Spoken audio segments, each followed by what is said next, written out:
On today's episode of the Locked on Diamondbacks podcast, after seeing the Dodgers add the most expensive DH in MLB history, the D-backs are in the market for their own designated hitter. So on today's podcast, we are power ranking the free agent designated hitters that we would most like to see join the Arizona Diamondbacks.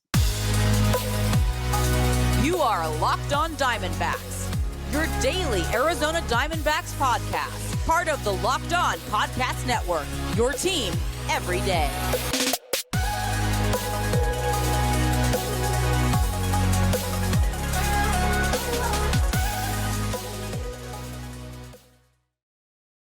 Welcome into the Locked on Diamondbacks podcast, part of the Locked on Podcast Network, your team every day. You're listening to who? Always charismatic host of this podcast, Millard Thomas. I'm a multimedia journalist and I'm a graphic designer, so please go check out my website, millardthomas24.myportfolio.com to see all of my latest work. On today's podcast, we'll be talking about the offseason some more, some DH free agent candidates I would love to see the D-backs add after just witnessing the Dodgers give out the largest contract in American sports history to a DH. So who should the D-backs go after to match up with Shohei Ohtani? We'll be talking about that on today's podcast. But before we get into it, I first want to say thank you for making Locked on Diamondbacks your first listen every day. I would not be able to do this podcast without you, my loyal listeners, sharing, subscribing, reviewing, doing all that so I could do this podcast for you. Thank you. It's free and available on all platforms, so please continue to tell your friends. But now let's jump right into the podcast and discuss some free agent DH candidates that the D-backs should go after and target. Some of these names you've already heard me discuss on the podcast, but now actually have it in order. I think I've done podcasts just discussing the DH candidates, but now I actually put it in order. The level of joy and happiness I would feel going in descending order. We're going to start with the number one DH target that I have. He would make me the most happy, and then we'll go in descending order of the guys from most happy to least happy if they join the Arizona Diamondbacks, because of course, Shohei Ohtani just got $700 million with 98% of it being deferred. And so the D-backs are going to have to make some moves if they want to keep up with the Dodgers in the NL West and the National League. And I've discussed on yesterday's podcast that I'm not too worried about the Dodgers once we get to a postseason setting, but that doesn't mean the D-backs should be done adding to their team. And I think a DH who could potentially play other defensive positions could be really valuable for the D-backs, both in the regular season to score runs and in the postseason for that defensive versatility. And just FYI, quick note before we get into the podcast, Locked on MLB is officially in off-season mode, so you're now just going to get 3 podcasts a week from me. I think I'm going to do Monday, Wednesday, Friday as my plan, or like Monday, Wednesday, Thursday. We'll see, but for now, I think I'm going to keep it to Monday, Wednesday, Friday. I'll let you guys know if anything changes. But now let's start the power ranking of the DH candidates we would most like to see come to the D-backs. We're going to start reverse, or I guess normal pyramid style, with number 1, the target I would be happiest if they joined the D-backs. Number 1, J.D. Martinez, which I don't think is a surprise to anyone. J.D. Martinez is someone that we've already seen with the Arizona Diamondbacks, and he absolutely crushed it in his short time in AZ. Was acquired for just 62 games after the trade deadline and 29 home runs, 62 games, 1,100 OPS.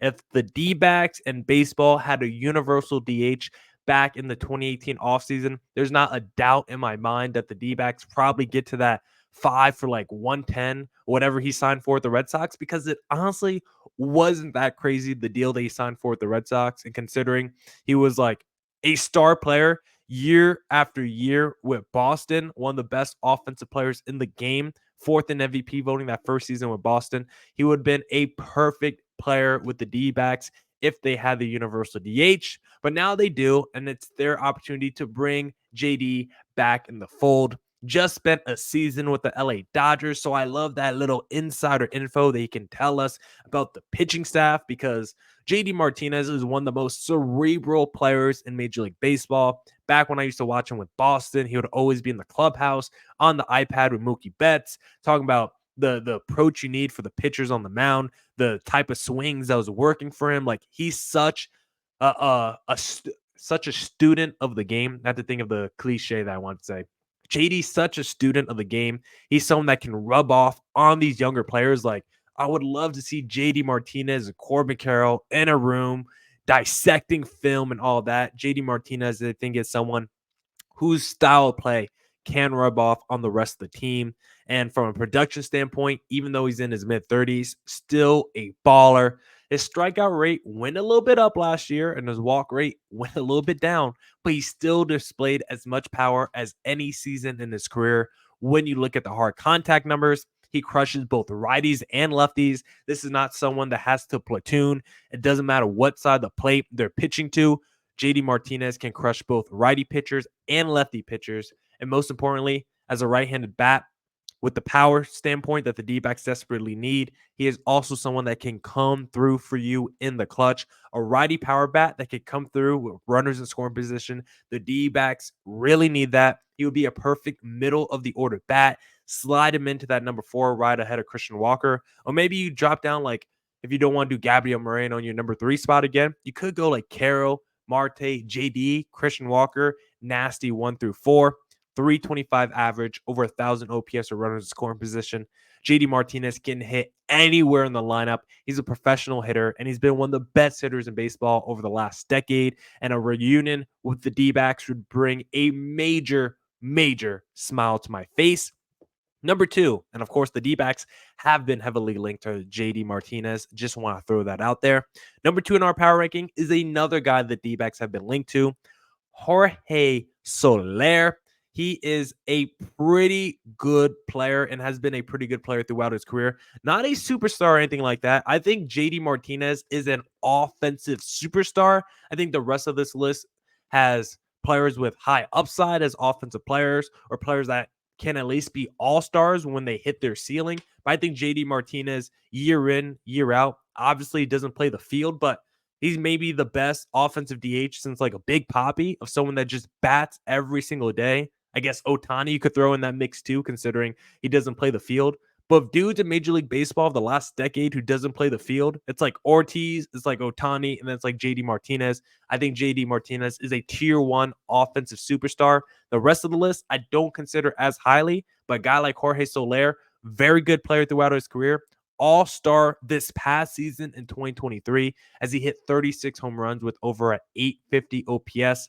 One of the best strikeout rates of his season, one of the best strikeout rates of his career this past season, with a double-digit walk rate. So you like to see the K numbers go down with the walk rate going up, and you hope that can sustain itself, because Jorge Soler throughout his career has been a little bit of a yo-yo player. That would be the biggest concern with Soler, because if you go year by year, like starting in 2019, which was his big breakout season, 2019, 48 home runs, over a 900 OPS. We won't count 2020. Then 2021, he still had 27 home runs, but just a 749 OPS and 223 average.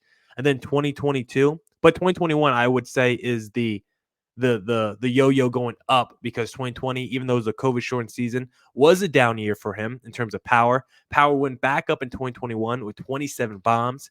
2022, below a 700 OPS, just 13 home runs. But then in 2023, back up 36 home runs, over 800 OPS. So if you go just year by year, literally like every other year, he displays great power, good OPS, good numbers across the board. And then in like the even years, that's where he's normally struggling. And part of it's also just because of health and injuries. So if you get a fully healthy Soler over the course of a full season and he hits his ceiling, that's a near 40 home run guy with like an 800 to 900 OPS, a real run producer in the middle of your lineup, a real power threat in the middle of your lineup. Like, you go month by month for Miami, power, power, power every single month. This is someone that, he's not JD Martinez against lefties and righties, but he's not too shabby. Against lefties, absolutely crushes, over 1,000 OPS against lefties, but still 788 against righties. And his average of runners in scoring position, not the best, just 236, but at least like 835 OPS. So he does do enough from a power standpoint with runners in scoring position. And overall, from a power standpoint, one of the best power righty outfielders in the game currently. Don't like him as much offensively as a JD Martinez, but if we did sign a Soler as a DH and he can play a little outfield as well, you don't want to make him an everyday outfielder. You'll probably prefer some combination of McCarthy, Thomas, and Fletcher as your left fielder and center fielder. But if you want to do some days where you platoon Soler in left field, you definitely could do that. And as your everyday DH, he's a real power threat with a Christian Walker and a Eugenio Suarez. That's a nasty power 1-2-3 combo. And then the final target that I want to talk about in segment number 1, who's number 3 on my power ranking list, is Rhys Hoskins, who is good a very good potential buy low candidate, does carry some risk, but I think he also has the potential to be high reward as well, because this is someone coming off a torn ACL, didn't play at all last year. So if you're talking about buy low candidate with upside but does have a low risk, I think Rhys Hoskins can be perfect, because you just don't know what a player is going to be like after injury. But a sport like baseball, where you don't need your athleticism as much, you're swinging the bat mostly, and we're talking about DH candidates. Like, if we don't even want him to play the field that much, just swing the bat. I think I'm okay with the player post torn ACL. And he can still be someone that plays first base every now and then to give Christian Walker a rest. And if that knee is feeling good, when he first broke into the league, he was someone playing a little bit of outfield, a little bit of left field. So maybe you could give him a few innings in outfield throughout the season if you do trust that. But I do like Rhys Hoskins as another righty power bat that could come in and potentially do some damage with the Arizona Diamondbacks, because you look at his last few years in Philadelphia, like the season right before he tore his ACL, 30 home runs, 27 home runs in 2021, 29 home runs in 2019, 34 home runs in 2018. Like, this guy's pretty consistently around 30 home runs every single season. He did struggle on the road his final season before getting hurt. So I always like to look at the home road splits. Are you someone that performs better just in front of your home ballpark? Maybe you're at a hitter friendly ballpark. So a guy like Rhys Hoskins did perform better at Citizens Bank Park, just something to take into account. And also, what's kind of weird, or not for Rhys Hoskins, for the next guy I want to talk about, but Rhys Hoskins, I thought he was the dude that was a right-handed batter that crushed righties but struggled against lefties. I was mistaken. That's the next guy I want to talk about. But Rhys Hoskins against righties, 750 OPS, and against lefties, over a 900 OPS. So not too shabby. We'll take above a 750 OPS against righties, because there's quite a few players on this D-backs team who can't even produce a 750 OPS over the course of a full season against righties and lefties. And so we'll take a 750 OPS if it's just against righties. And then that OPS goes all the way above 900 against lefties. Love that. And then Rhys Hoskins, also that final year, was great in the clutch, over a 900 OPS with runners in scoring position. I like Rhys Hoskins a lot. The ACL makes me a little bit concerned, but in the sport of baseball, probably less risk than any other sport. A guy that's been a power bat, a guy that has played a little outfield in his career and could spell Christian Walker at first base. I think Rhys Hoskins at 6'4", 245 could be a perfect first base / DH option for the Arizona Diamondbacks.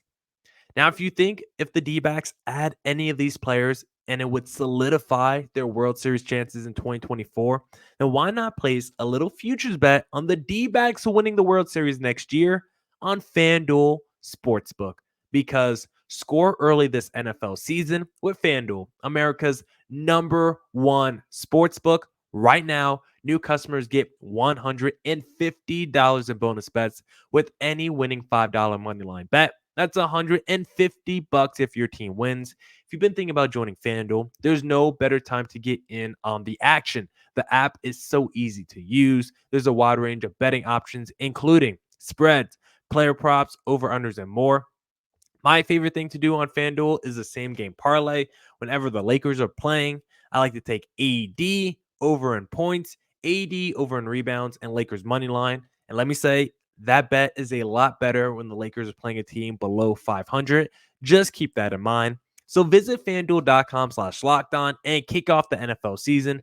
FanDuel, official partner of the NFL.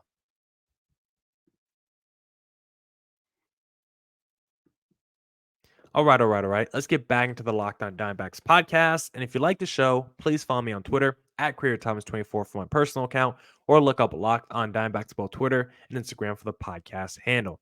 But now let's get back to the podcast and let's continue our power ranking of DH candidates. I would be happy for the D-backs to go out there and acquire.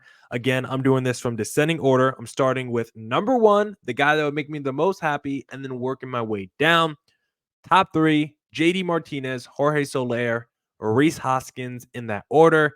Number four now, Adam Duvall. Had a very solid season with the Red Sox last year. Adam Duvall is a dude who I think is a little bit of an enigma. I don't think we have a lot of Duvall conversations, but when you look at his stats, he's been a guy who at moments 30 plus home runs, over 800 OPS, like a really effective offensive piece. He was kind of that way for the Red Sox in 92 games the last year, 21 home runs, over 800 OPS with the Red Sox. Like he was kind of a baller before all the injuries started creeping in, like those first couple months of the season last year.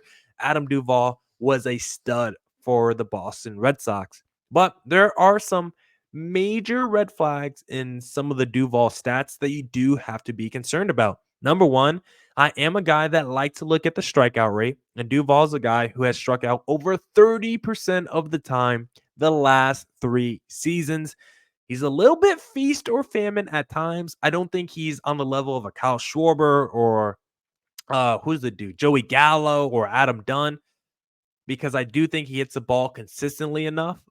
But in terms of the strikeout numbers, he strikes out an absolute ton. And his walk rate is below 7% too. So for how much he's striking out, he's just not walking enough. And I think that is a concern and a red flag. But it wouldn't stop me from signing Adam Duvall because I still like him a lot.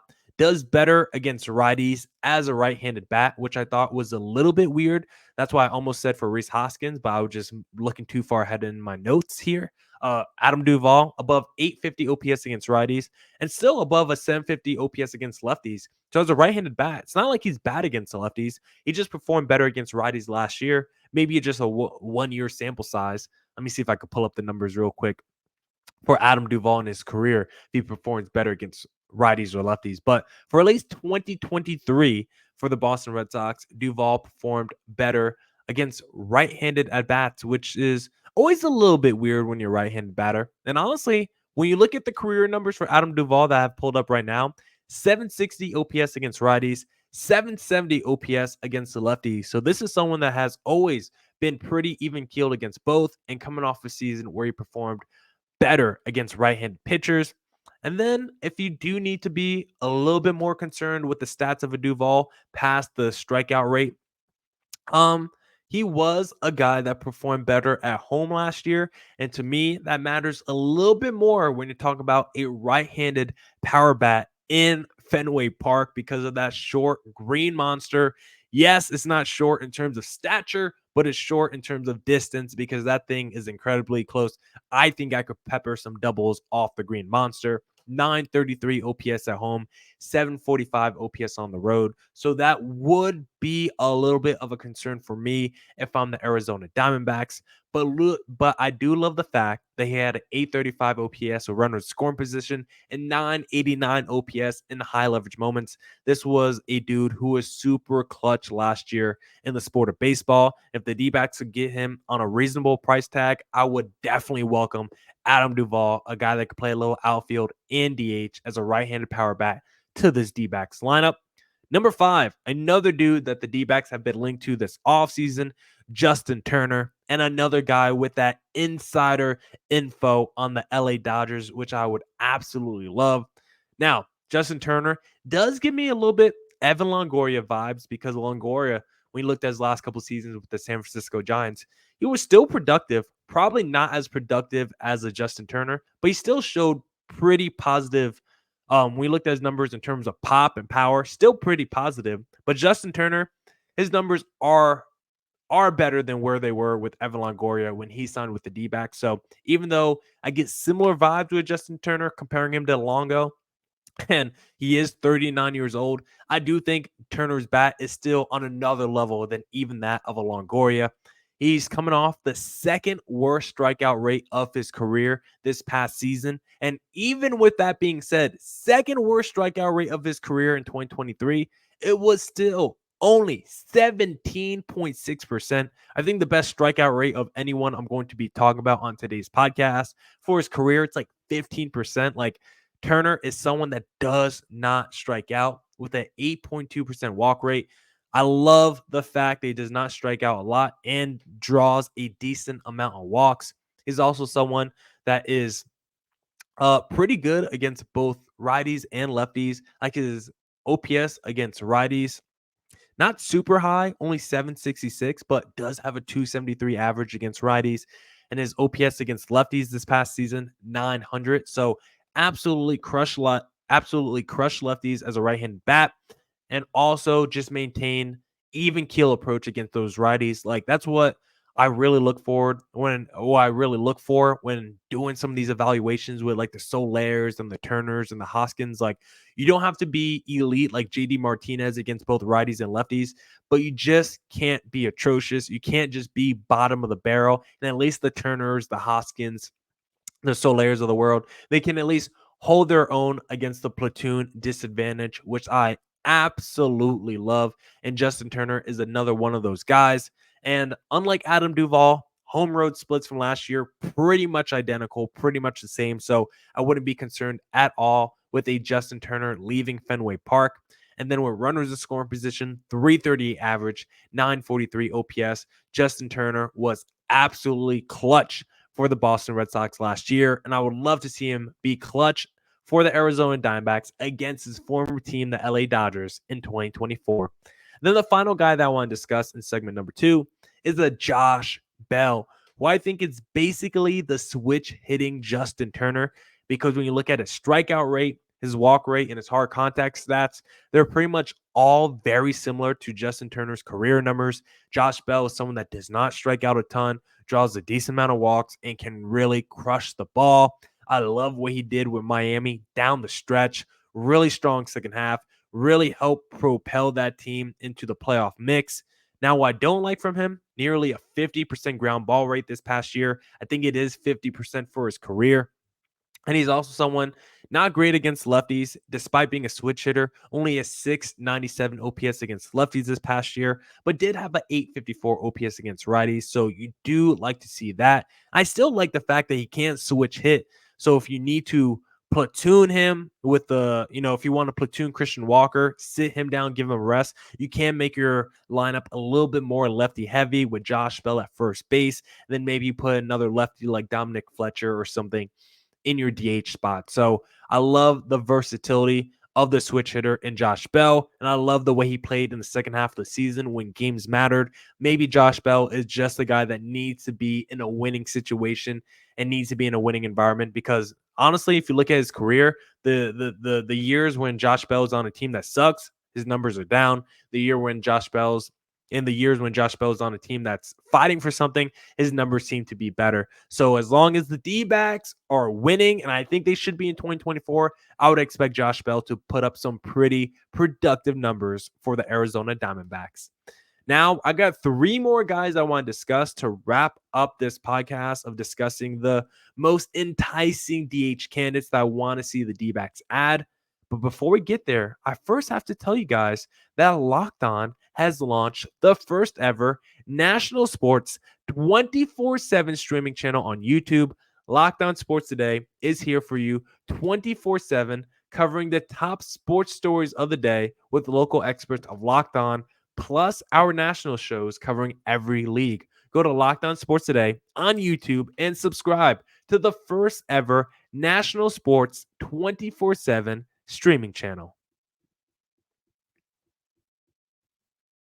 All right. Let's get back into the Locked On Diamondbacks podcast. Let's wrap up the pod by discussing our final DH candidates that we would love to see the D-backs add. We've been going in descending order from the top, who I think is the best. That would make me the most happy if the D-backs signed them. Number 1 with JD, then it went Jorge Soler, Rhys Hoskins, Adam Duvall, Justin Turner, and then Josh Bell at number 6. We are on number 7 with Jock Peterson, who is another guy. Insider info come over, swap it with the D-backs. Once you're on our team, we need all that insider info that you got from not just the San Francisco Giants, but also the LA Dodgers, a dude that can help us scheme against two teams in our division. That's number one of why I wouldn't mind adding Jock Peterson. He's also a guy doesn't strike out a ton, only a 20.9 K rate this past season with a super high walk rate, 13.4%. Jock Peterson knows how to get on base. And with the style play of the D-backs offense, which is get on base and let's create havoc and chaos. I love the way he approaches the game. I think his batting profile is something that could help out this D-backs lineup. The hard contact stats are really good. So he's someone that doesn't strike out a ton, someone that does draw a ton of walks and can crush the ball at the plate. I do love to see that. But my biggest concern for Jock Peterson is he might just be a platoon player. I don't know if you want to make him your everyday DH. Like, I think I'm okay if he's your everyday DH. But if he's like your everyday left fielder, I think it takes down his value a little bit. I think you're okay with your DH struggling in certain platoon situations if they're not playing the field all that much. I think it's okay in terms of the value in that aspect because Jock Peterson against the lefties, 186 average, 606 OPS against the lefties in 2023. And also, he was another guy where you can actually make the reverse argument of like an Adam Duvall, where San Francisco, not really a hitter's ballpark. Jock Peterson was someone that performed better on the road, 715 OPS at home, 811 OPS on the road. So for like a guy like Duvall, a little bit concerning, a righty performing way better at home than on the road when you're playing in Fenway Park. But a guy like Jock Peterson performed better on the road. So maybe coming over to Chase Field is the perfect kind of hitter's environment that he would need. And he's also someone clutch in high leverage moments, 349 average, over 900 OPS in high leverage moments. Jock Peterson, I don't think is a perfect player. We did see his home runs go down a little bit when he's not crushing the fastball. The ball doesn't seem to be flying off his bat as much. But I think Jock Peterson is a pretty solid player. And if he played 130 games for the D-backs at DH, I don't think that would be a negative at all. And I would actually welcome Jock Peterson to Arizona. And if we could somehow get Jock Peterson and Tommy Pham on the same team, wouldn't that be a reunion? Number 8, Hunter Renfroe. This is, the third segment is where names don't get as sexy. The third segment is where these guys, yeah, they could be your everyday DH, but if also you just want to play these guys 90 games as platoon players, I also don't think that would be a bad maneuver. Hunter Renfroe, strikeout rate and walk rate are similar to what they were in his career, but the power numbers are really where he's taken a little bit of a dip. The hard contact stats, they're starting to go in the wrong direction. His ground ball rate, that's starting to go up. You don't like to see that. His slugging percentage on his fastball, lowest since 2017 if you don't count the COVID year. Excuse me. Hope you guys didn't hear me burp. And let's be honest, we all don't count that COVID year, right? When I do stats and evaluations for these players, I never look at or care about the COVID year because it's just such a weird season. So I won't even look at it for Hunter Renfroe. But still, slugging percentage on fastball, lowest since 2017. He struggled against both righties and lefties in 2023. If you want to look at a green flag for him, actually, it's not a green flag. It's still another red flag. He was someone that was better at home last year, 800 OPS at home, 641 on the road. So if you want to bring him over to Chase Field, you would have to be concerned that he hit better in Milwaukee last year, and maybe he can't hit outside of Milwaukee going forward. Maybe that was the last stop in his career where he was going to put up good offensive production numbers. I don't know how much more Renfroe has left in the tank. He's not very old, but it seems like the decline is there for a Renfroe. Horrendous with runners scoring position last year. But he is someone that can play outfield, not terrible defensively, really strong arm, can still throw out dudes, and can still probably get you 20 to 25 home runs. So if you want someone that could platoon in the outfield, throw out some guys, and still hit a few bombs, I think Hunter Renfroe is your guy. But I wouldn't bring him in expecting like a major bounce back or like a 30-plus home run season. I would keep expectations low if we brought in a Hunter Renfroe. And then the final guy that I want to discuss is Michael Conforto, another dude with a little insider info, but this time on the San Francisco Giants. What's funny about Conforto, took off 2022, the whole year, because he wanted to get more money or something. I don't know what he did in 2022. I don't think it's ever smart to take off years in your prime, but that's what Conforto did. And he came back in 2023 and put up like essentially the exact same stat line they put up in 2021. And so if you're looking at his last 2 years, maybe he just is who he is based off the sample size of 2021, 2023. And that guy is just a platoon lefty bat who struggles against lefties and is I against righties. Like he's fine against righties. Like he's against righties and bad against lefties. And against righties, it's like a 740 OPS or something. Like he's fine against righties, but he really, really struggles against lefties. And on the road was not good last year. Or actually, excuse me, I take that back. Actually, on the road, he was better last year. So if you want to do a little green flag for Conforto. Maybe you just gotta get him out of San Francisco. Maybe he would hit better in Arizona. He had an OPS about 150 points better when on the road, and it was still only about 750. So everything about Michael Conforto screams average. Everything about him just screams platoon lefty. But if you do need to know the one positive when looking at his stats, for runners scoring position last year, 859 OPS. So he might be a dude that could come through for you in the clutch. But if he's just your DH that platoons a little bit in the outfield, I think I would be okay with that. But I don't want to see 162 games of Conforto. 100 games, I think I would be okay with that as an addition. But honestly, segment number 3, guys, Renfroe and Conforto, a little bit lower on my list than a Jock Peterson. Like, honestly, if I had to do tiers, JD Martinez is tier 1. I think Soler, Reese Hoskins is like tier 2.